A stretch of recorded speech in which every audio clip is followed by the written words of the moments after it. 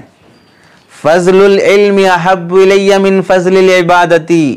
عبادت کی کرنے پر جو فضیلت حاصل ہوتی ہے، مجھے علم حاصل کرنے پر جو فضیلت حاصل ہوتی ہے وہ فضیلت مجھے زیادہ پسند ہے. وخیر دینکم الورع، اور تمہارے لیے بہترین دین تقوی اور پرہیزگاری ہے. تمہارے لیے بہترین دین تقوی اور پرہیز. اور یہ حدیث المستدرک علی الصحیحین. اور علامہ ذہبی نے کیا فرمایا؟ علی شرطہما. بخاری اور مسلم جن شرائط کی بنیاد پر حدیث کو صحیح کہتے ہیں ان شرائط کی بنیاد پر کیا ہے یہ حدیث؟ صحیح درجے کی ہے. حضرت عمر رضی اللہ تعالیٰ عنہ کی بات پہلے بھی نقل کی گئی. حضرت عبداللہ ابن مسعود رضی اللہ تعالیٰ عنہ کیا فرماتے ہیں؟ دیکھو، لَأَنْ أَجْلِسَ فِي مَجْلِسِ فِقْهٍ سَاعَةً أَحَبُّ إِلَيَّ مِنْ صِيَامِ يَوْمٍ وَقِيَامِ لَيْلَةٍ. حضرت عبداللہ ابن مسعود کون ہیں؟ صحابی رسول ہیں، صاحب النعلین. اللہ کے نبی علیہ السلام کے ہمیشہ کہیں بھی جوتے آپ چھوڑے فوراً اٹھا کے بغل میں پکڑ لیتے، تو لقب ہی پڑ گیا کیا؟ صاحب النعلین. اور پھر کہیں بھی آرام کرنا ہو، بستر لگانا، تکیہ لگانا، تو یہ ان کے ذمہ خدمت تھی، تو پھر لقب پڑ گیا صاحب الوسادہ. بستر اور تکیے کی بھی ذمہ داری ان کی ہے، صاحب النعلین والوسادہ. ارے سمجھ رہے ہیں؟ مسواک دینے کی بھی ذمہ داری پڑ گئی، صاحب النعلین والوسادۃ والسواک. اور اللہ کے نبی نے ان کے بارے میں فرمایا ما حدثکم ابن مسعود فصدقوہ. ابن مسعود اگر میرے حوالے سے کوئی بھی بات کرے تو اسے سچا مان لو. کیا فرماتے ہیں؟ لَأَنْ أَجْلِسَ فِي مَجْلِسِ فِقْهٍ. فقہ کی مجلس میں کچھ دیر کے لیے بیٹھ جاؤں، ساعتاً کچھ دیر کے لیے بیٹھ جاؤں، احب الیہ یہ مجھے زیادہ پسند ہے، من صیام یوم و قیام لیلۃ. ایک دن کا روزہ اور ایک رات کی عبادت سے بھی زیادہ تھوڑی دیر کہاں بیٹھ جانا. سمجھے نہیں سمجھے؟ تھوڑی دیر دین کی فکر لے کے بیٹھ جانا اور تھوڑی دیر فقہ کی مجلس میں بیٹھ جانا. سمجھ میں آ رہا ہے؟ تھوڑی دیر فقہ کی مجلس میں بیٹھ جانا، ایک رات کا قیام اور ایک دن کے روزے سے مجھے زیادہ پسندیدہ. کون فرما رہے ہیں؟ یہ کوئی تعویل والی روایتیں نہیں ہیں، عربی اور حوالے کے ساتھ تاکہ بعد میں بھی سننا چاہ کر سکو، سن سکو کہ بھئی آپ بولیں حوالے کے ساتھ. یہ بھی روایت بھی ہے، المدخل الى السنن الکبریٰ کی روایت ہے. باب فضل العلم خیر من فضل العبادہ. باب بھی قائم کیا ہے کیا پر؟ باب فضل العلم، علم کی فضیلت والا باب. خیر من فضل العبادہ، عبادت کی فضیلت سے بھی زیادہ افضل. جلد نمبر 1 صفحہ نمبر 305 حدیث نمبر 61. کون فرمائے؟ حضرت ابو ہریرہ رضی اللہ تعالیٰ عنہ مشہور صحابی ہیں. حضرت ابو ہریرہ رضی اللہ تعالیٰ عنہ کیا فرمائے؟ لَأَنْ أَجْلِسَ سَاعَةً فَأَفْقَهَ أَحَبُّ إِلَيَّ مِنْ أَنْ أُحْيَ لَيْلَةً إِلَى الْغَدَاةِ. میں ایک گھڑی بیٹھ کر دین میں تفقہ حاصل کر لوں، ایک گھڑی بیٹھ کر دین کی سمجھ حاصل کر لوں، مجھے اس سے کہیں زیادہ شام سے صبح تک پوری رات عبادت میں گزاروں، اس سے کہیں زیادہ یہ فقہ کی مجلس افضل ہے میرے لیے. صبح شام سے لے کر صبح تک عبادت میں گزاروں، تھوڑی دیر فقہ کی مجلس میں بیٹھ جاؤں، دونوں میں کون زیادہ میرے کو پسند ہے؟ کون فرمائے؟ صحابی کی سیدھی سیدھی بات ہے. حدیث کا حوالہ بھی دے دیا، سنن دارقطنی بہت مشہور حدیث کی کتاب ہے، اور کتاب البیوع جلد نمبر 4 صفحہ نمبر 55. آگے دیکھیے مشہور صحابی حضرت عبداللہ ابن عباس رضی اللہ تعالیٰ عنہما کیا فرماتے ہیں؟ مذاکرۃ العلم ساعۃ من اللیل احب الی من احیاء لیلۃ. رات کا کچھ حصہ علم کا مذاکرہ کرنا، رات کا کچھ حصہ مغرب کے بعد تکرار کر لو، عشاء کے بعد کچھ لکھنا ہے لکھ لو، رات کا مذاکرہ تھوڑی دیر مجھے زیادہ پسندیدہ ہے ساری رات عبادت کرنے سے. کون فرما رہے؟ عبداللہ ابن عباس رضی اللہ تعالیٰ عنہ. سنن کبریٰ کی روایت ہے، جلد نمبر 1 صفحہ نمبر 305 حدیث نمبر 460. حضرت قتادہ رحمۃ اللہ علیہ تابعی ہیں، مفسر ہیں. باب من العلم يحفظه الرجل لصلاح نفسه وصلاح من بعده افضل من عبادت حول. یہ حدیث ہے جامع بیان علم کی، جلد نمبر 1 صفحہ نمبر 111 99 حدیث نمبر. کیا فرمایا؟ علم کا ایک باب جسے آدمی اپنی صلاح کے لیے، اپنی اصلاح ہو جائے، ہم درست ہو جائیں اور اپنے بعد والوں کی بھی اصلاح ہو جائے، ہم یہ علم حاصل کر کے دوسرے لوگوں تک بھی پہنچائیں، تو پہلے تو اپنی اصلاح مقصود ہے، اس کے بعد دوسروں کی اصلاح کے لیے تبلیغ، لیکن پہلے اپنی اصلاح کے لیے. اس واسطے علم حاصل کر لینا. کیا فرمایا؟ من عبادتی افضل من عبادتی حول، ایک سال کی عبادت سے افضل ہے. ایک سال کی عبادت سے، ایک سال اللہ کے راستے کے لیے تیار ہیں، لیکن ایک مسئلہ سیکھنے کے لیے تیار نہیں. ارے مسئلے سیکھ کر پھر کیا کرو؟ ایک سال اللہ کے راستے میں جاؤ، منع نہیں ہے، لیکن علم سیکھ کر علم کے ساتھ جاؤ.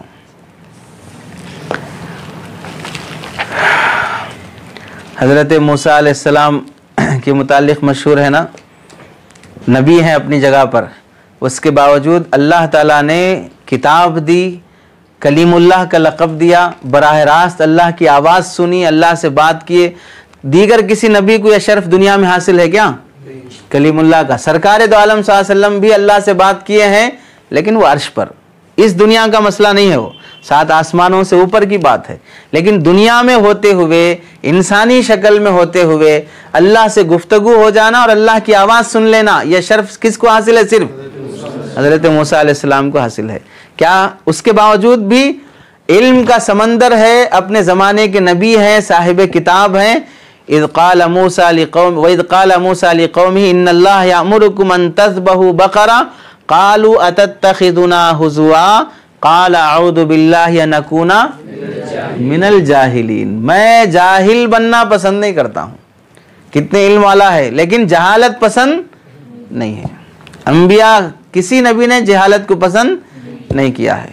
تو اب ہمارا مزاج اگر یہ بن جائے کہ بھئی یہ سب علماء کی باتیں ہیں، ہمارے کو اس میں دخل نہیں دینا ہے، دخل دینے کا آپ کو حق بھی نہیں ہے، لیکن جو علم آپ کو سیکھ لینا چاہیے وہ سیکھ لیجئے. بس دخل اندازی کا اتنا بڑا عہدہ کہیں کو سمجھ لے رہے کہ ہم دخل دینے کے حقدار ہیں، بولے ایسا بے دخل تو آپ پہلے ہی کر دیے گئے ہیں. آپ کے حق، آپ کی ذمہ داری کا علم آپ سیکھ لیجئے بس. اللہ کے نبی علیہ السلام بھی جہالت سے کس قدر نفرت فرماتے تھے. آیت میں اللہ کے نبی علیہ السلام کو اللہ نے فرمایا خُذِ الْعَفْوَ وَأْمُرْ بِالْمَعْرُوفِ وَعَارِضْ عَنِ الْجَاهِلِينَ. خُذِ الْعَفْوَ، درگزر کر دیجئے، وَأْمُرْ بِالْمَعْرُوفِ، اچھی بات بتا دیجئے، وَعَارِضْ عَنِ الْجَاهِلِينَ، اور جاہلوں سے منہ موڑ لیجئے، ان کے منہ نہیں لگنا. ہماری زبان میں بھی جیسے بولتے ہیں نا بھائی اس کے منہ کون لگتا بول کے، تو اللہ کے نبی کو اللہ تعالیٰ نے فرمایا جاہلوں کے منہ نکو لگو۔ ارے سمجھ میں آ رہی بات؟ اس زمانے میں اللہ کے نبی علیہ السلام کے لیے جو جاہل ہوتے تھے، اس دور کے جہلا کے لیے اللہ کے نبی کو حکم ہے، اور اس دور کے جہلا کے لیے علماء کو حکم ہے۔ ارے سمجھے؟ جاہل ہونا کسی کی پیشانی پہ لکھا نہیں رہتا، عالم ہونا بھی کسی کی پیشانی پہ لکھا نہیں رہتا، اس کی روش اور اس کی زبان بتا دیتی ہے کہ جناب کس شعبے سے تعلق رکھتے ہیں، شعبہ عالمیت سے یا شعبہ جہالت سے۔ ارے سمجھے؟ مدارس میں شعبہ ناظرہ، شعبہ حفظ، شعبہ عالمیت، اس طرح کے شعبے رہتے نا، لیکن مارکیٹ اور سماج میں شعبہ جاہلیت بھی رہتا ہے۔ ارے سمجھے؟ کون سے شعبے سے تعلق رکھتے ہیں وہ خود بخود پتہ چل جائے گا۔ تو خود جیسے ہی اندازہ ہو گیا تو پھر سمجھ جانا ہے کہ شعبے سے فارغ ہیں، شعبہ جاہلیت سے فارغ ہیں۔ اور اللہ نے کیا فرمایا؟ عباد الرحمن یمشون علی الارض ہونا وَإِذَا خَاطَبَهُمُ الْجَاهِلُونَ قَالُوا سلام صاحب، ہم بات نہیں کر سکتے آپ سے۔ ارے سمجھے نہیں سمجھے؟ تو یہ علم کی فضیلت پر ہے۔ اور اللہ تعالیٰ نے سب سے پہلی وحی جو اللہ کے نبی علیہ السلام پر نازل فرمائی وہ کون سی ہے؟ علم سے متعلق ہے، سب سے پہلی وحی۔ اس سے بھی علم کی اہمیت کا اندازہ ہو جاتا ہے۔ اور اللہ تعالیٰ نے جن مقاصد کی خاطر نبی علیہ السلام کو دنیا میں بھیجا، ان مقاصد میں ایک مقصد کیا ہے؟ تعلیم کتاب والحکمہ، یعلمہم الکتاب والحکمہ۔ تو اللہ کے نبی علیہ السلام کی نبوت کے مقاصد میں سے ایک مقصد کیا چیز ہوئی؟ علم کتاب۔ تو ہم جس مشغلے میں مصروف ہیں یہ فالتو مشغلہ نہیں ہے۔ تو جو لوگ یہ سمجھتے ہیں کہ بھائی آپ تو کنویں میں بیٹھے ہیں، بادلوں کی طرح برسیے، سمندروں کی طرح آپ سینہ چوڑا کیجئے، اور بارش کی طرح آپ ہر شخص کے پاس جا جا کر، گھر گھر پہ جا جا کے آپ اپنی دولت لٹائیے۔ ہم جس کام کو کر رہے ہیں وہ کام بھی اپنی جگہ پر ضروری ہے، وہ کام بھی اپنی جگہ پر مقاصد نبوت میں سے ہے، تبلیغ بھی اپنی جگہ پر مقاصد نبوت میں سے ہے، اور تعلیم بھی اپنی جگہ پر مقاصد نبوت میں سے ہے۔ ہاں ایک بات کے فرق کے ساتھ، تعلیم کی نوعیت مختلف ہو سکتی ہے، تبلیغ کی نوعیت بھی مختلف ہو سکتی ہے۔ اسی خاص شکل کی تعلیم ہی مقاصد نبوت میں سے ایسا نہیں کہہ سکتے۔ یعنی مطلب ہے کہ 8 سالہ عالم کورس پڑھے تو ہی آپ کو وہ ساری فضیلتیں حاصل ہوں گی جو حدیث میں آئی ہیں، 5 سالہ اگر عالم کورس آپ پڑھیں گے تو آپ کو فضیلت حاصل نہیں ہوگی، ایسا نہیں کہا جائے گا۔ سمجھے نہیں سمجھے؟ ایسے ہی خاص نوعیت کے سہ روزہ عشرہ اور چلے میں ہی آپ تبلیغ کریں گے تو ہی وہ فضیلت حاصل ہوگی، دوسری شکل سے کریں گے تو فضیلت آپ کو حاصل نہیں ہوگی، ایسا نہیں کہا جائے گا۔ شکل مختلف ہو سکتی ہے، فضیلت ہر شکل پر منطبق ہو سکتی ہے۔ ایسے بھی کرو آپ کو ثواب ملتا، ویسے بھی کرو آپ کو ثواب ملے گا۔ علم حاصل کرنے کے لیے سفیان ابن عیینہ رحمۃ اللہ علیہ طلباء کے لیے جو نصیحتیں فرمائے، تو آپ کے لیے دیکھیے کتنی خوشی کی بات ہے کہ یہ نصیحتیں ان کی ہیں جو 1300 سال پہلے دنیا سے چلے گئے۔ 1300 سال پہلے ان کو پڑھنا، ان کی نصیحتیں طلباء کے لیے جو تھی، آج بھی وہ نصیحتیں ہمارے لیے کام آتی ہیں۔ کیا نصیحتیں؟ 5 باتیں طلباء کو نصیحت فرمائی علم حاصل کرنے کے لیے۔ دینی اور ان کی علم کی مجلس میں جو طلباء حاضر ہوتے تھے سفیان ابن عیینہ کے پاس، تو ان کو فرماتے تھے علم کی 5 منزلیں ہیں۔ عنوان کیا تھا؟ طلب علم منزل بمنزل۔ تو علم کی 5 منزلیں ہیں، ان منزلوں سے گزر کر ہی طالب علم کو گوہر مقصود حاصل ہوتا ہے۔ آپ جو ہیرا روشنی حاصل کرنا چاہتے ہیں، ان منزلوں سے گزر کر ہی حاصل کر سکتے ہیں۔ کیا ہے پہلی منزل؟ السمع، سننا، استاذ کی بات، استاذ کا سبق دھیان سے سننا، دل و دماغ کو حاضر رکھ کر سننا۔ جسم حاضر ہے، دماغ غائب ہے، تو کیا کہیں گے؟ جمع حاضر واحد غائب۔ ارے سمجھے؟ پورے اعضاء کے ساتھ آپ حاضر ہیں لیکن واحد کیا ہے؟ غائب ہے. تو پوری توجہ کے ساتھ توجہ میں مخل بننے والی چیزوں کو پہلے ہی ختم کر دینا. معلوم ہے کہ بھئی کلاس میں میرے کو نیند آتی, محاضرے میں میرے کو نیند آتی, تو پہلے سے کیا کرنا؟ باوضو رہ کے آنا. اگر سننے میں نیند کا غلبہ ہو رہا تو کھڑے ہو جانا, کھڑے ہو کے سننے میں کیا حرج ہے؟ کئی بوڑھے علماء, بوڑھے عوام کو ہم نے دیکھا جلسے کے موقع پر ساری کرسیاں بھر گئی ہیں, لیکن بیچارہ 50, 60, 80 سال کی عمر کے بوڑھے کو بھی دیکھا کہ وہ کنارے پہ کھڑے ہو کے مول صاحب کا بیان سن رہا ہے. 1 گھنٹے کا بیان 80 سال 70 سال کی عمر کا شخص کھڑے ہو کے سن سکتا ہے, تو 18 سال 20 سال کا نوجوان اپنا سبق غفلت میں نہ گزر جائے, کھڑے ہو کے نہیں سن سکتا. استاذ کھڑا کر دیے تو شرمندگی سمجھتا ہے, اپنے لیے ذلت سمجھتا ہے. استاذ کا کھڑا کر دینا ذلیل کرنے واسطے نہیں ہوتا ہے, بیداری کی حالت میں سنانا مقصود ہوتا ہے, اس واسطے کھڑا کیا جاتا ہے. اب ہم کیا سمجھتے ہیں اس کو؟ سزا دیے, سب کے سامنے مجھے کھڑا کر دیے, اس واسطے اسی شرمندگی میں گھلے جاتا رہتا, کیا بول رہے وہ نہیں سنتا, اپنی شرمندگی کے احساس میں کھڑے رہتا ہے. دوسری چیز ثم الانصات, خاموشی اختیار کرنا, یعنی علمی باتوں کو پوری توجہ سے سننا اور خاموش رہنا. دوران درس باتیں نہیں کرنا, دوران درس کوئی حرکت ایسی نہیں کرنا جو خاموشی کے خلاف ہو. دوران درس اشارے نہیں کرنا, یہاں تک لکھا ہے کہ دوران درس بلا ضرورت کے ورق گردانی بھی نہیں کرنا. استاد ایک صفحہ پڑھا رہے آپ کو, آپ آگے کا دیکھ رہے اور کتنے صفحے باقی ہے بھائی, بولے ایسا, یہ بھی کس میں سے داخل ہے؟ خاموشی کے خلاف. خاموش نہیں بیٹھے آپ ورق گردانی کر رہے ہیں. ارے نہیں سمجھے. تیسری چیز یہ خود فرماتے ہیں کہ صحابہ اکرام اللہ کے نبی علیہ السلام کی مجلس میں رہتے تھے تو یہ دونوں صفت, خاموشی بھی, سننا بھی اور خاموشی بھی, اتنا رہتی تھی گویا کہ یوں سمجھ لو کہ ان کے سروں پر پرندے بیٹھ جاتے تھے. پرندے کس پر بیٹھتے؟ پرندہ جس کو یہ سمجھتا کہ بھئی ایک جامد چیز ہے, یہ اس کے اندر حرکت نہیں ہے, جمود ہے اس کے اندر, جیسے کوئی ستون ہے, کوئی کھمبا ہے, کوئی درخت ہے, اس پر پرندہ بیٹھتا ہے اس واسطے کہ بھئی اب یہ اٹھ کے نہیں جاتا, اب اس واسطے آ کے اس پر بیٹھتا ہے. اب اگر کوئی شخص ایسے بیٹھا ہوا ہے گویا کہ پرندے کو لگ رہا ہے کہ یہ انسان نہیں ہے بلکہ کوئی درخت ہے, کوئی کھمبا ہے, کوئی جامد چیز ہے, تو کتنا اطمینان اور سکون کے ساتھ صحابہ نے نبی کی مجلس میں بیٹھا ہوگا. اور ہم سبق میں پون گھنٹہ 1 گھنٹہ ایک نشست پہ نہیں بیٹھ سکتے.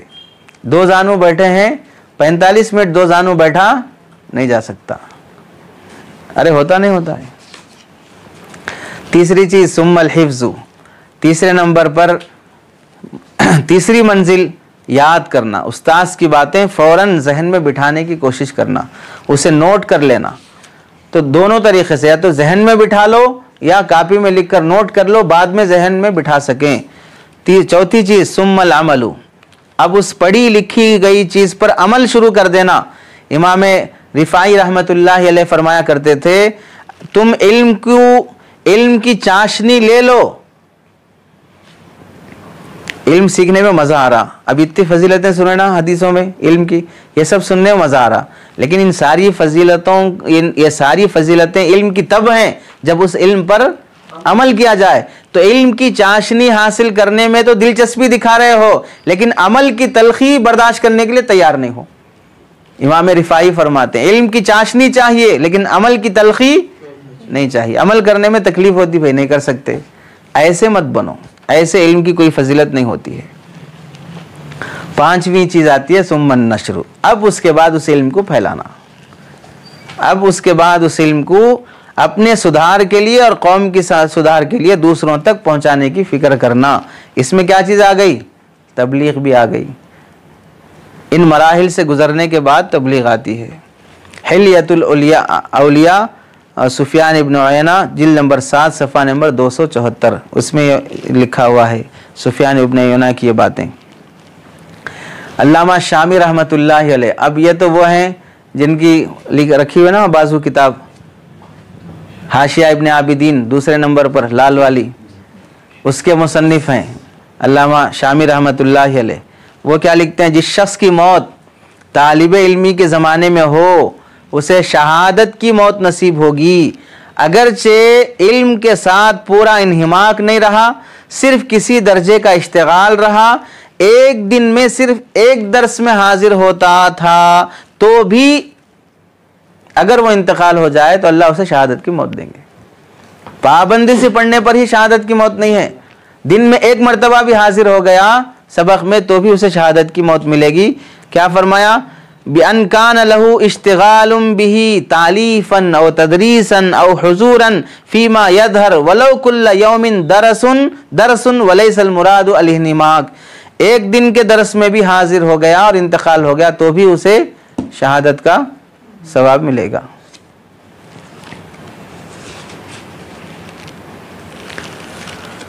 حضرت ابن عباس رضی اللہ تعالیٰ عنہ کی روایت ہے، کیا فرماتے ہیں؟ ایک مرتبہ ایسا ہوا، ابو العالیہ یہ تابعی ہیں، یہ حضرت ابن عباس رضی اللہ تعالیٰ عنہ کے شاگرد تھے۔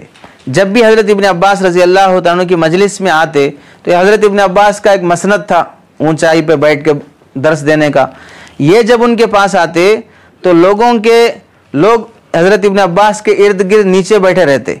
جب یہ ابو العالیہ بڑے امام ہیں، تابعی ہیں، یہ جب آتے تو حضرت ابن عباس ہاتھ پکڑ کر اپنے پاس اپنے بازو بٹھا لیتے۔ یہ قریشی خاندان کے نہیں ہیں، عرب میں قوم کا بہت یہ رہتا، وہ اس خاندان کا ہے، یہ قریشی خاندان کا ہے، وہ فاروقی ہے، وہ عثمانی ہے، ان خاندانوں کا بہت لحاظ رہتا تھا۔ تو یہ غیر قریشی ہیں اور پڑھنے والے قریشی خاندان کے بچوں کے سامنے یہ غیر قریشی کو اپنے بازو بٹھا رہے ہیں، تو قریش کے لوگ ان کو گھر گھر کے دیکھتے رہتے، ہمارے سامنے استاذ کے بازو جا کے بیٹھا بول کے۔ تو ابن عباس رضی اللہ تعالیٰ عنہ سمجھ گئے کہ بھئی اس کو میں بلا کے بازو بٹھایا تو ان کی جل رہی، ان کو پریشانی ہو رہی۔ تو حضرت ابن عباس نے کیا فرمایا؟ ان هذا العلم يزيد الشرف شریف شرفا ويجلس المملوك على الاسرتی، کیا فرمایا؟ یہ علم شریف آدمی کو اور شریف بنا دیتا ہے، اس کی شرافت میں اضافہ کر دیتا ہے اور غلاموں کو تخت شاہی پہ بٹھا دیتا ہے۔ علم غلاموں کو تخت شاہی پہ بٹھا دیتا ہے۔ تو ابو العالیہ عام آدمی ہیں یا غلام کے بچے ہیں لیکن عالم ہیں، تو اب کس کے بازو بیٹھ رہے ہیں؟ ابن عباس رضی اللہ تعالیٰ عنہ کے پاس۔ تو علم سے وہ شرف حاصل ہوتا ہے۔ ایسے ہی امام جاہز، اس سے پہلے بھی آیا تھا نا ان کا تذکرہ، بدصورت تھے اور کتابوں کے نیچے دب کے جو انتقال ہو گئے۔ تو اتنے بدصورت تھے کہ اگر کوئی بچہ نہیں سوتا نہیں کھاتا تو جیسے بولتے شیطان آ جاتا، بڈھا آ جاتا، بلی آ جاتی، تو بچوں کو ڈرانے کے لیے بولتے جاہز آ جاتا بولتے تھے۔ بچے ان کی صورت دیکھے تو ڈر جاتے تھے، اتنی بدصورت تھے، لیکن علم کا ایسا پہاڑ تھے۔ خلیفہ متوکل باللہ بادشاہ اپنے بچوں کو پڑھانے کے واسطے ان کو رکھا،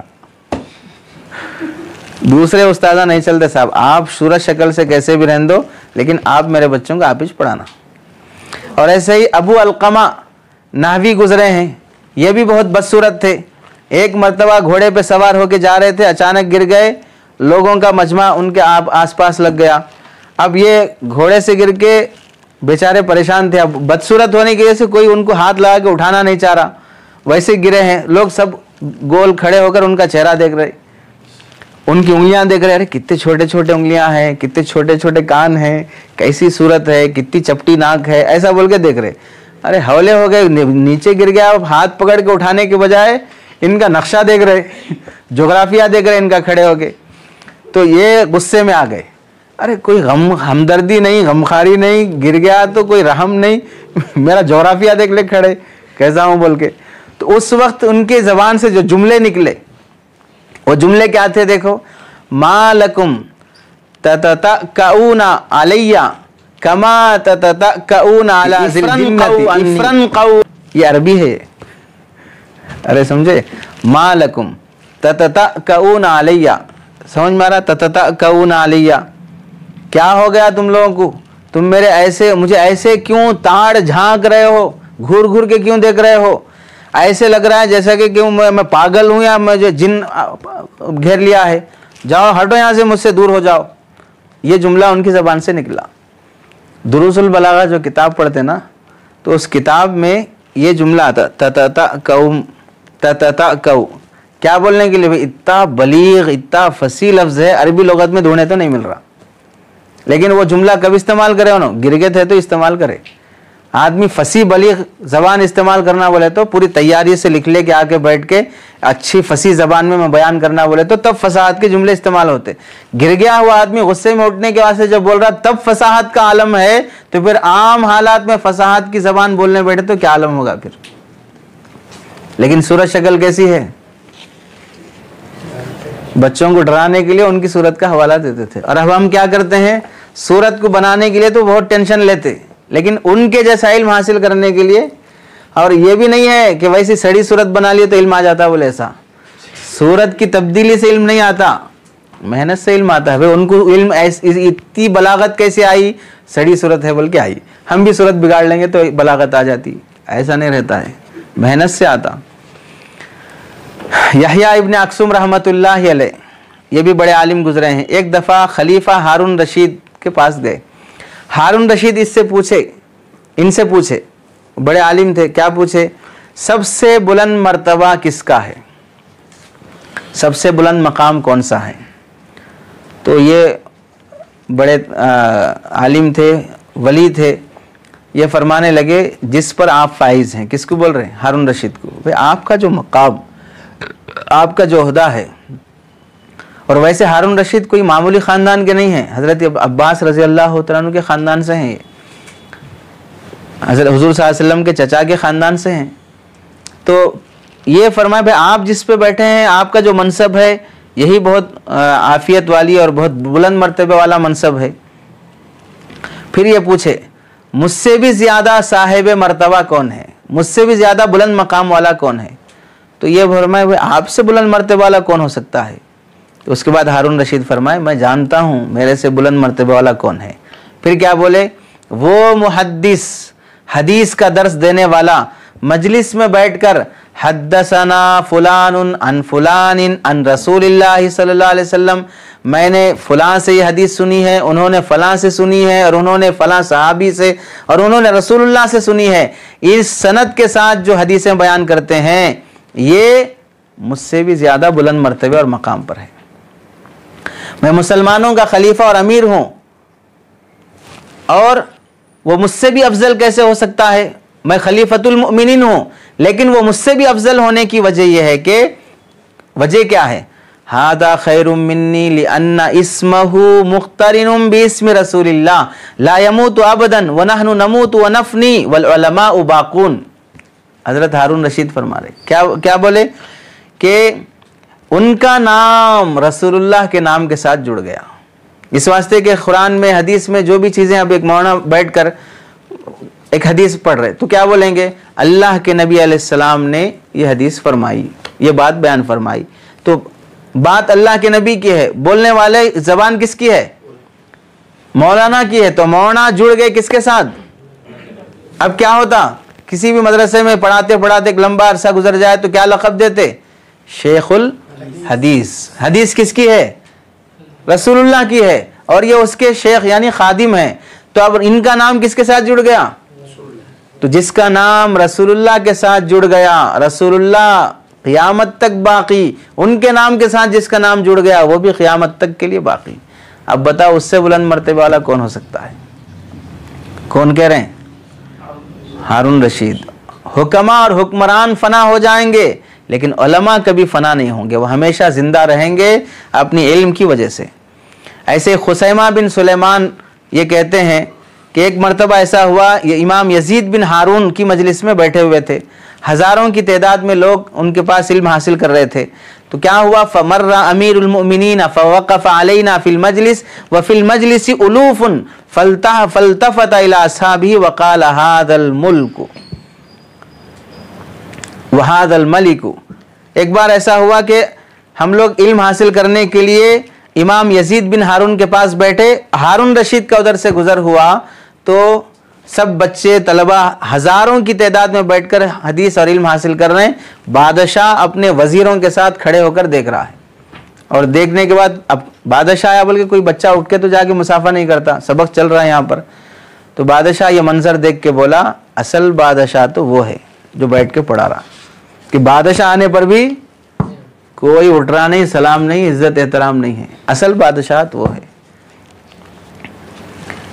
جہالت، اب دیکھو علم کے بغیر جینے والوں کے بارے میں کیا بہترین بات امام اعمش فرمائے، 3 اقوال ہیں، تینوں زبردست ہیں۔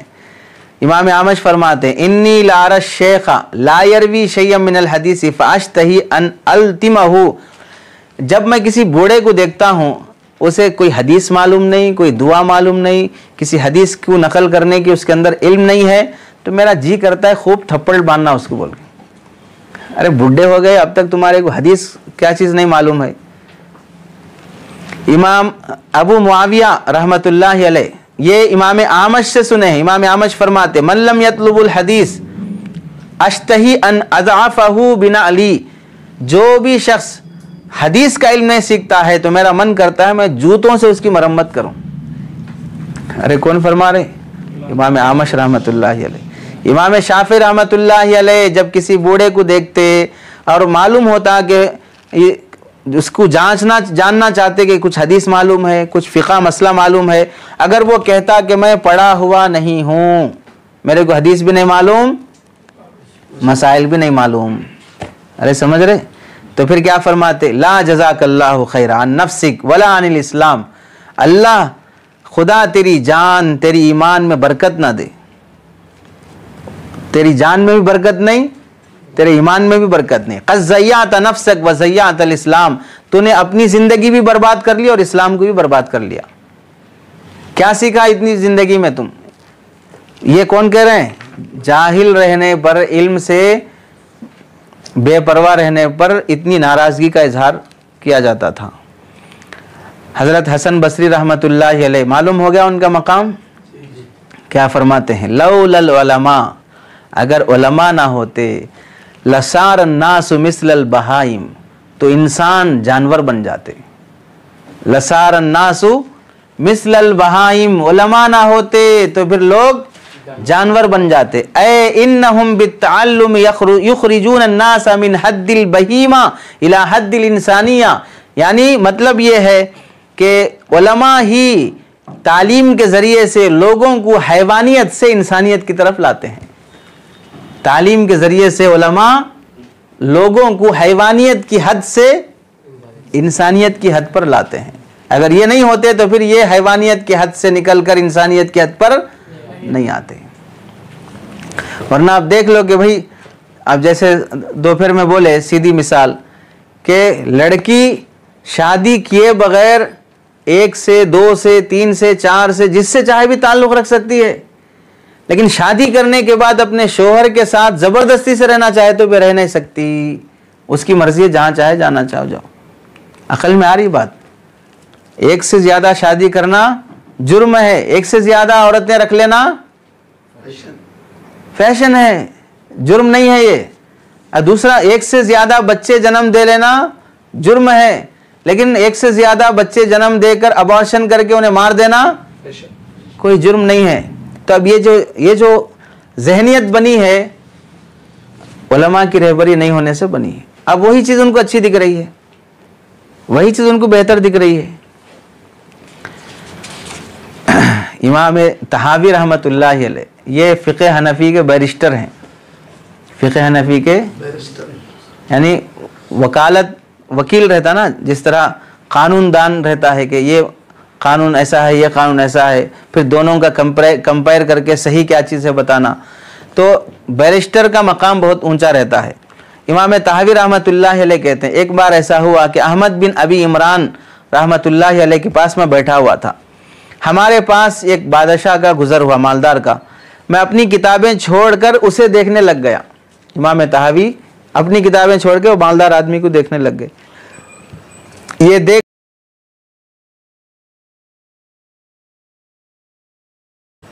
یہ دیکھ کر جو میرے استاذ تھے احمد، وہ مجھے کہنے لگے شاید تم اس کی مالداری پر حیرت کر رہے ہو، یہ بہت بڑا مالدار ہے بول کے تعجب سے دیکھ رہے۔ اب یہاں جہاں ہم بیٹھ کے محاضرہ کر رہے ہیں، یہاں پر سمجھیے KCR صاحب آ گئے تو آپ کو تعجب ہوتا نہیں ہوتا؟ ارے آئیں گے نہیں، لیکن آ گیا کوئی بھی مالدار شخص تو حیرت اور تعجب ہوتا نہیں ہوتا؟ تو استاذ کہنے لگے سنو، هل ادلک علی خلۃ هل لک، میں تمہیں ایک بات بتاتا ہوں، کیا تم اس بات کے لیے راضی ہو ان یحول اللہ الیک ما عنده من المال ویحول الیہ ما عندک من العلم فتعیش انت غنیا جاہلا ویعیش عالما فقیرا، میں تمہارے لیے اللہ سے دعا کرتا ہوں کہ اللہ اس کی مالداری کو اس کی جہالت کے ساتھ تمہیں دے دے، اور تمہیں اس کی اور تمہارا علم فقیری کے ساتھ اس کو دے دے۔ کیا مطلب؟ وہ مالداری تمہارے کو مل جائے گی، یہ علم اس کو مل جائے گا، تو تم مالدار ہو گئے اور وہ عالم ہو گیا، ٹھیک ہے؟ لیکن تم مالداری کے ساتھ جیو گے جاہل بن کر، وہ عالم بن کر جیے گا فقیر رہ کر۔ تو عالم، علم اور فقیری یہ ہونا ہے، مالداری اور جہالت کون سی ہونا ہے؟ علم چنو گے تو فقیری ملے گی، مالداری چنو گے تو جہالت ملے گی۔ تو اب میں دعا کرتا ہوں کہ اللہ اس کا مال اور اس کی جہالت دونوں تم کو دے دے، اور تمہارا علم اور تمہاری فقیری دونوں اس کو دے دے، یہ دعا کر دیتا ہوں تمہارے واسطے۔ امام طحاوی رحمۃ اللہ علیہ فوراً چونک گئے اور فرمائے نہیں، ہرگز میں اس کے لیے تیار نہیں ہوں۔ اور خود اس کے بعد کیا فرمایا؟ فالعلم غنم بلا مال، علم خود بغیر مال کے مالداری ہے، یہ علم خود بغیر مال کے مالداری ہے۔ وعز بلا عشیرت، اور بغیر کسی فوج کے چیلے چپوٹوں کے ایک عزت کی چیز ہے علم۔ وسلطان بلا رجال، اور بغیر کسی رعایا کے خود ایک بادشاہی ہے، بغیر کسی رعایا کے خود ایک بادشاہی ہے۔ علم خود مالداری ہے، بغیر کسی مال کے مالداری ہے۔ کیسے؟ اس کی مثال، وہ بہت سے بڑے بڑے مالدار بزرگوں کے پاس آتے نہیں آتے، لیکن خود جوتے چھوڑ کے سلام صاحب بول کے آ کے مفتی صاحب کا ہاتھ چوم کے ادب سے بڑے آتے۔ ارے نہیں سمجھے؟ مول صاحب کے پاس مال نہیں ہے، لیکن مالداری کے بغیر بھی مالدار ہیں، مال کے بغیر بھی مالدار ہیں۔ اور پبلک نہیں ہے، کوئی پیسے دے کر سیلری دے کر ہمارے آگے پیچھے 4-6 سیکورٹی کو اور 4-6 گنڈوں کو اور پولیس کو رکھے ہوئے نہیں ہیں، اس کے بغیر بھی کیا ہے؟ عزت ہے، اور بغیر کسی رعایا، بغیر کسی ووٹنگ کے بھی بادشاہت ہے۔ ارے سمجھے نہیں سمجھے؟ اس واسطے جو علم حاصل کر رہے ہیں اس کی قدر ہونی چاہیے۔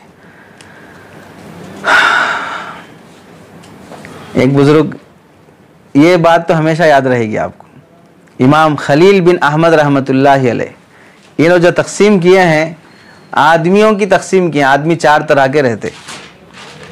الرجال اربعۃ، لوگ 4 طرح کے ہیں۔ فرجل یدری ولا یدری انہ یدری فذلک غافل فنبہوہ، ایک وہ ہے جو جانتا ہے لیکن یہ نہیں جانتا کہ وہ جانتا ہے۔ ارے سمجھے؟ رجل یدری، اس کو علم ہے، ولا یدری انہ، اس کی مثال کیا ہے؟ ایک عالم ہے، عالم بنتا کب ہے؟ یہ تھوڑا اور بڑا اس کا ایسی، عالم ہے لیکن اس کو نہیں معلوم کہ میں عالم ہوں۔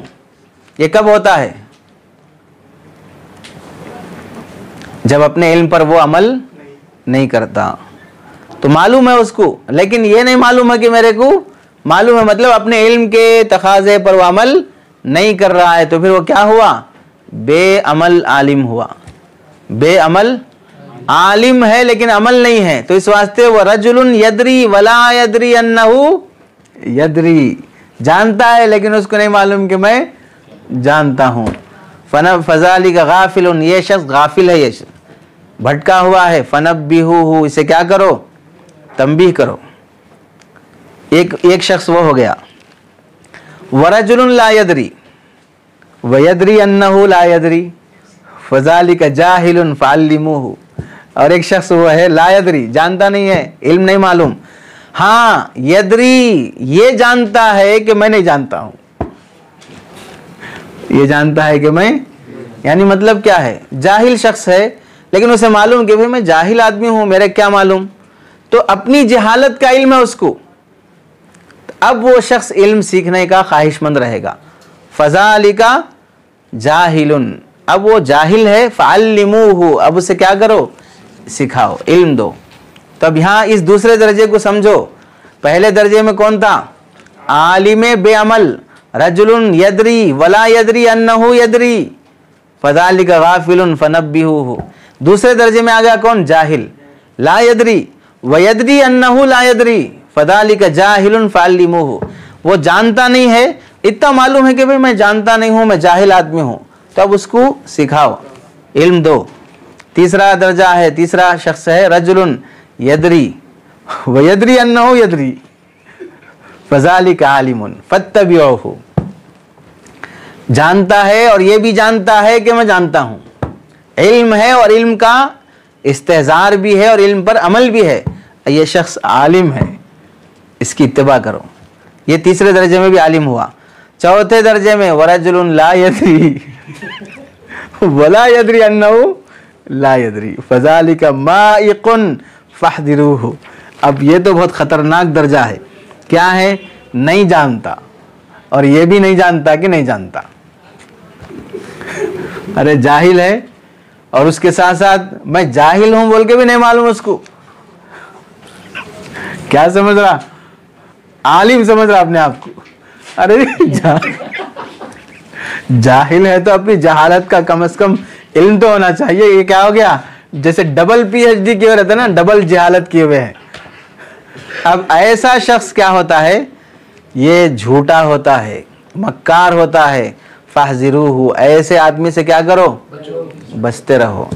چونکہ ڈبل جہالت کی ڈگری جو پاس کیا رہتا ہے اسے سمجھانا آسان نہیں ہوتا. وہ لوگ کیسے رہتے ہیں؟ ہمارے کو سب معلوم مول صاحب، ہم کو کیا بولتے آپ؟ تو یہ کون رہتے ہیں؟ ڈبل جہالت کی پی ایچ ڈی کیے ہوئے لوگ رہتے ہیں. انسان کو جو فضیلت حاصل ہے، حضرت ابن عباس رضی اللہ تعالیٰ عنہ، یہ باتیں بہت کم ملتی ہیں. حضرت عبداللہ ابن مبارک رحمۃ اللہ علیہ فرماتے ہیں انسان کو اللہ نے حیوانوں پر، دوسرے مخلوق پر جو فضیلت بخشی ہے اس کی کیا وجہ ہو سکتی ہے؟ مثلا ایک وجہ سمجھو، طاقت اور قوت انسان کے اندر دیگر تمام مخلوقات سے سب سے زیادہ ہے. تو آپ بتاؤ فرشتوں کے اندر طاقت زیادہ ہے یا انسان کے اندر طاقت زیادہ ہے؟ فرشتوں میں طاقت زیادہ ہے، آسمانوں سے ایک جھٹکے میں زمین پہ آ جاتے، اور انسان ایک جھٹکے میں زمین سے آسمان پہ چلے آتا. ارے ایک ایکسیڈنٹ ہوا کہ نہیں ہوا کہ روح کہاں رہتی؟ آسمان پہ رہتی. یہ طاقت ہے یا کمزوری ہے؟ خلق الانسان ضعیفا، کمزور ہے. تو طاقت کی وجہ سے اگر فرشتوں پر بھی اس کو فضیلت دینا ہے تو طاقت نہیں ہے انسان کے اندر. دوسرے فرشتے اور جنگل کے حیوانات یہ زیادہ طاقت رکھتے ہیں انسانوں کے مقابلے میں. دوسری چیز، اگر انسان کو اس کے موٹاپے کی وجہ سے فضیلت ہوتی تو ہاتھی اس سے زیادہ موٹا ہے، تو ہاتھی اشرف المخلوقات ہونا چاہیے، انسان اشرف المخلوقات نہیں ہونا چاہیے. تیسری چیز، بہادری کی وجہ سے اگر انسان کو فضیلت حاصل ہے تو شیر اور بھیڑیا، اس سے زیادہ بہادری کس کے اندر ہوتی ہے؟ اس کی بہادری کا اندازہ صرف اس بات سے کر لو کہ کتے پکارتے رہتے ہیں پھر بھی لوگ پتھر مار کے بھگاتے ہیں، شیر خاموش بھی رہتا ہے، کسی کو پتھر مارنے کی ہمت نہیں ہوتی. ارے سمجھنا ہے آیا کچھ لاجک ہے نہیں ہے؟ کتے پکارتے رہتے پھر بھی کیا کرتے؟ شیر خاموش بھی رہتے، پتھر مارا تو کیا رہتا ہو؟ اس کی خبر کے سرانے کا آخری پتھر رہتا ہو.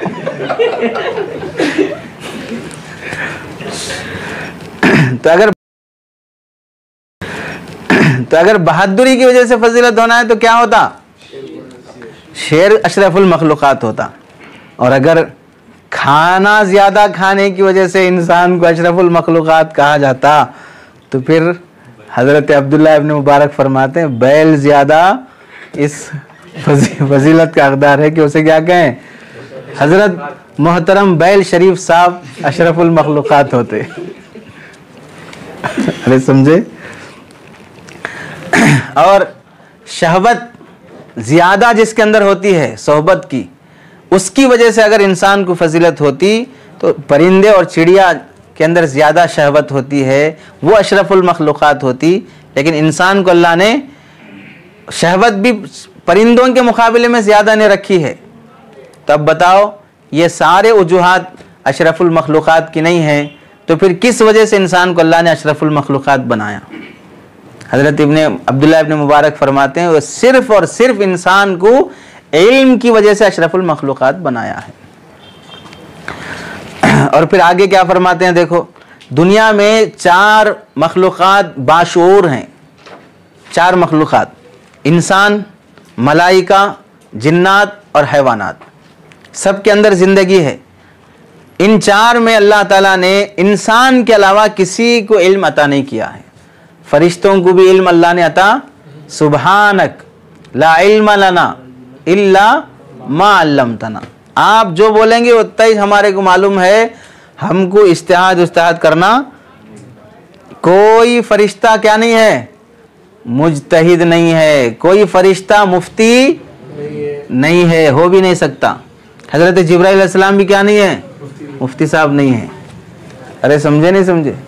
تو ان 4 مخلوقات میں اللہ نے انسان کو ہی علم سیکھنے کا ملکہ دیا ہے، دوسروں کو اللہ نے علم سیکھنے کا ملکہ. حضرت حسن بصری رحمۃ اللہ علیہ فرماتے ہیں، کیا بات دیکھو، سب سے پہلے انسان حضرت آدم علیہ السلام ہے. تمام فرشتوں پر اللہ تعالیٰ نے حضرت آدم کو فضیلت دی ہے. فرشتوں کی خوبیاں دیکھ لو کیا کیا ہیں؟ طہارت اور تقدس، یعنی مبارک اور نورانی مخلوق ہے وہ، اللہ اپنے نور سے پیدا کیے ہیں. طہارت اور تقدس، عصمت اور عفت. کسی لڑکی کو دیکھتے کیا فرشتے؟ کسی لڑکی کو چھیڑتے، کسی پہ بدنظری کرتے. حضرت جبرائیل اتنی بار آتے جاتے رہتے، ہمارے دائیں بائیں جو کرامن کاتبین بیٹھے ہیں، ہم بدنظری کر رہے سر دیکھ کے لکھتے رہتے، لیکن وہ نہیں دیکھتے سامنے والی کون لڑکی ہے بول کے. ارے سمجھ میں آ رہی بات؟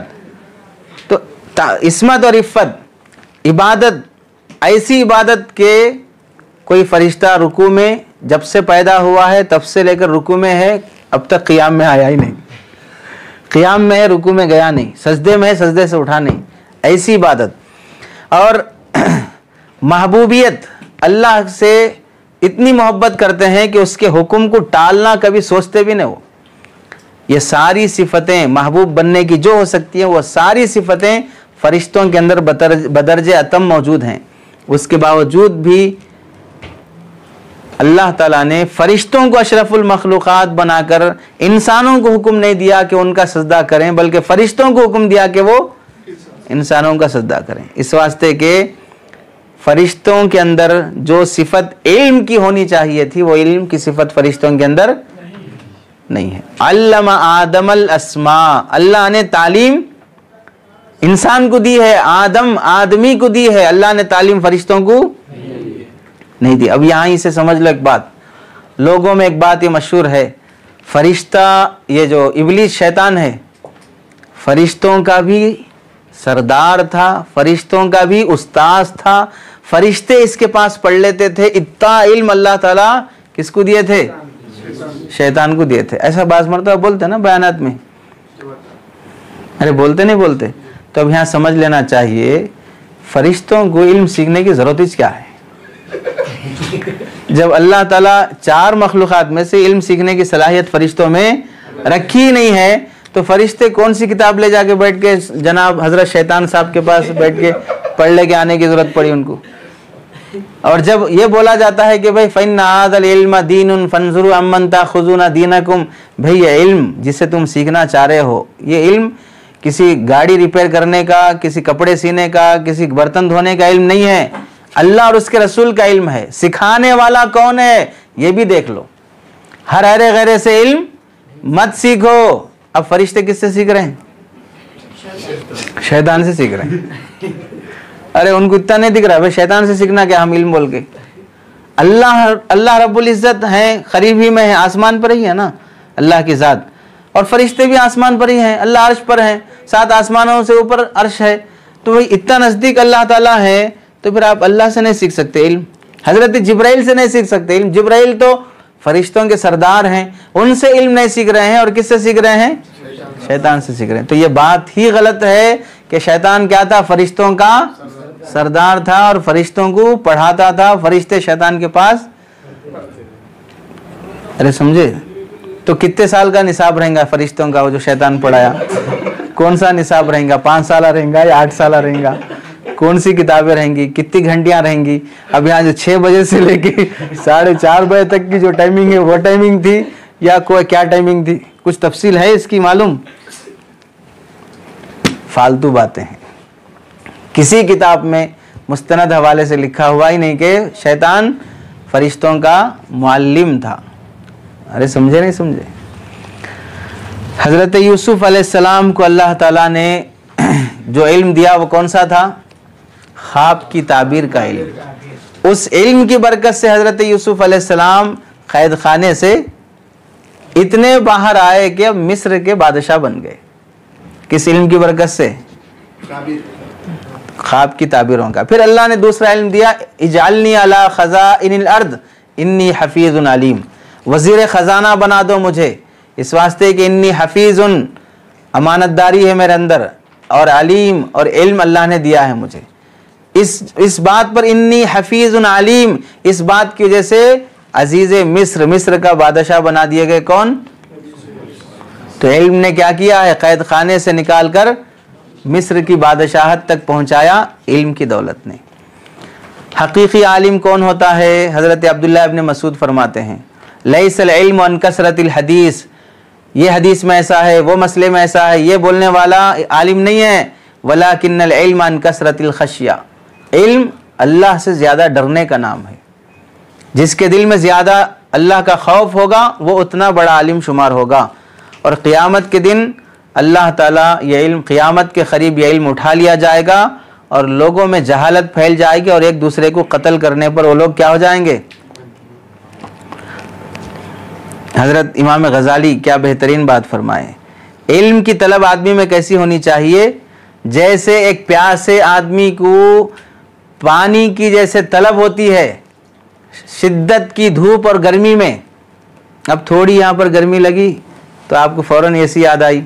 تو جیسی طلب گرمی میں ٹھنڈک کی ہونا, شدت پیاس میں پانی کی ہونا, اور شدت بھوک میں کھانے کی ہونا, جیسے پیاسے کو پانی کی طلب, بھوکے کو کھانے کی طلب, طالب علم کو علم کی طلب ہونی چاہیے, تب جا کے وہ حقیقی طالب علم کہلاتا ہے.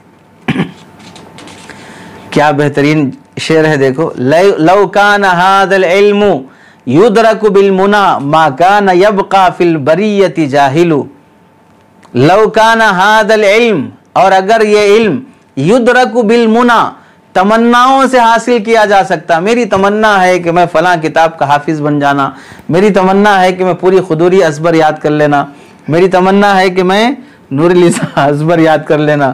تمناؤں سے اگر علم حاصل کرتا, میرا ارادہ ہے کل سے انشاءاللہ فجر کے بعد نہیں سوؤں گا اور پکا یاد کرنے کی کوشش کروں گا, ایسے خالی تمناؤں کی باتوں سے علم حاصل ہوتا, ما کان یبقى فی البریۃ جاہل, پوری دنیا میں کوئی جاہل نہیں رہتا پھر. کیونکہ تمنا تو ہر کوئی کرتا ہے, لیکن ہر کسی کی تمنا پوری نہیں ہوتی ہے, اور ہر تمنا ایسی نہیں ہے کہ تمنا کرنے پر تمنا مل جائے. تمنا کرنے پر تمنا نہیں ملتی ہے, کوشش کرنے پہ ملتی ہے. ارے کوشش کرنے پہ. امام شافعی اس کی مثال دکھا دی. امام شافعی رحمۃ اللہ علیہ سے امام مزنی ان کے شاگرد ہیں, وہ پوچھتے ہیں امام شافعی رحمۃ اللہ علیہ سے, کیف شہوتک للعلم, علم کی طلب کیسی ہے آپ کو, کیسی چاہت ہے علم کی؟ تو امام شافعی فرماتے ہیں, جب میں کوئی نئی بات سنتا ہوں تو میرے کان اس بات کو سننے کے بعد ایسا لطف اندوز ہوتے ہیں, انہیں دیکھ کر دیگر اعضاء بھی ایسا تمنا کرنے لگتے ہیں کاش میں بھی کان ہوتے. ارے سمجھ رہے ہیں, کوئی علم کی بات سنے تو پھر کان میں آتی نا آواز ہو, تو کانوں کو ایسے مزہ آتا، ہاتھ پیر یہ سب چیزیں یہ تمنا کرتے کہ ہم سب کان بن جانا. بولے جسم کے اعضاء تمنا کرتے ہیں کیا ہو جانا؟ کان بن جانا. ایسا مزہ آتا کانوں کو جب میں کوئی علم کی بات سنتا ہوں. پھر پوچھے کیف حرصک علیہ، تو علم پر تمہاری یہ حرص کیسی ہے، یعنی علم حاصل کرنے کا جذبہ کیسا ہے تمہارے اندر. تو امام شافعی فرمائے حرص الجموع المنوع فی بلوغ لذته للمال، بہت زیادہ مال جمع کرنے والے بخیل کو مال حاصل کرنے کی جیسی حرص ہوتی ہے. بہت زیادہ مال جمع کرنے والے کنجوس اور بخیل کو مال جمع کرنے کی جو حرص ہوتی ہے، مجھے بھی علم جمع کرنے کی ویسی حرص ہے. بخیل کو دیکھے کبھی، آئینہ دیکھ لو معلوم ہو جاتا.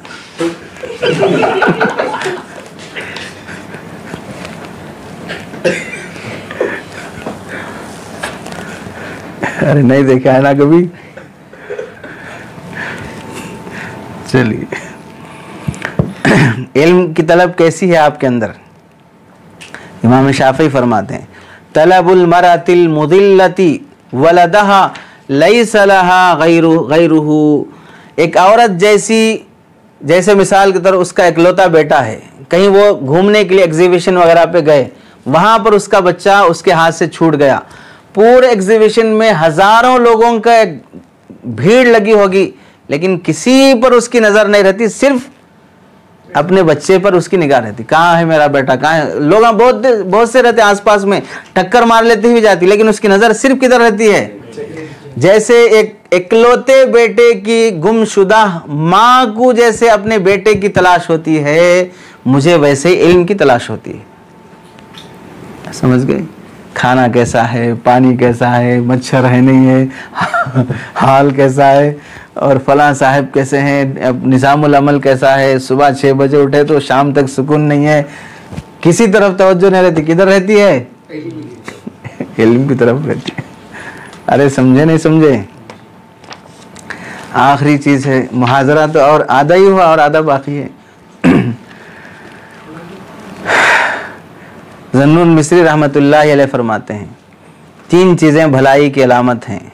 نمبر 1 متواضع بن کر علماء کی تعظیم کرنا، چھوٹے بن کر علماء کا اکرام کرنا، اپنے عیب پر نگاہ رکھ کر لوگوں کے عیب سے چشم پوشی کرنا، درگزر کرنا، دوسروں کے برائیاں نہیں دیکھنا، اپنے دیکھ لینا. تیسرا علم کی طلب میں مال خرچ کرنا، دنیا کے باغ و بہار پر ترجیح دیتے ہوئے اچھا موبائل، اچھے کپڑے، اچھا چشمہ، اچھے جوتے، ان سب سے زیادہ کس پر؟ کتابوں پر، داخلی خارجی جو بھی ہیں اس پر خرچ کرنا. یہ کیا چیزیں ہیں؟ بھلائی کی علامت ہے کہ اللہ نے آپ کو کے ساتھ بھلائی کا فیصلہ کیا. یہ اس کی دلیل ہے کہ آپ صحیح جگہ مال خرچ کر رہے ہیں. کون فرما رہے ہیں؟ ذنون مصری رحمۃ اللہ علیہ فرما رہے ہیں. یہ ایسی چیزیں ہیں کہ آدمی اسے یاد رکھ لینا چاہیے. ہارون رشید ایک مرتبہ حج پہ گئے تو ارکان حج ادا کرنے کے بعد مدینہ منورہ پہنچے. وہاں مدینہ منورہ کے جو امام ہیں، امام المدینہ امام مالک رحمۃ اللہ علیہ، بہت علم کا شہرہ تھا ان کا. ان کی زیارت کا شوق ہوا. کس کو؟ ہارون رشید، اپنے وقت کے خلیفہ. لیکن امام صاحب کے بارے میں سنے تھے تو دیکھنے کے لیے خود آئے. امام مالک کو اچھا شوق ہوا تو اپنے وزیروں کو بولے جا کے امام مالک کو بلا کے لا بول گئے. تو امام مالک کو بلانے کے واسطے آدمی آیا اور بلا کے بولے ایسا امیر المومنین بلا رہے آپ کو، آئیے. وقت کا خلیفہ. اور یہاں سن لو ہارون رشید کتنے بڑے خلیفہ تھے. کوئی بادل آسمان پر جاتے ہوئے دیکھتے تو کیا بولتے؟ جہاں برسنا ہے جا کے برسو، جو اناج اگتا ہے اگنے دو، اس کا ٹیکس میرے کو آگے پہنچتا. سمجھ گئے؟ اب بادل کتنی دور کون سی دنیا کے کون سے علاقے میں جا کے برستا، لیکن ٹیکس میرے کو آتا ہو. تو مطلب کیا ہے؟ بادل جہاں جا کے برسے گا وہاں پر بھی میری حکومت ہے. اتنے بڑے بادشاہ، کیا بلاوا ہے. اگر یہ بلاوا ہمارے واسطے آتا تو کیا ہوتا؟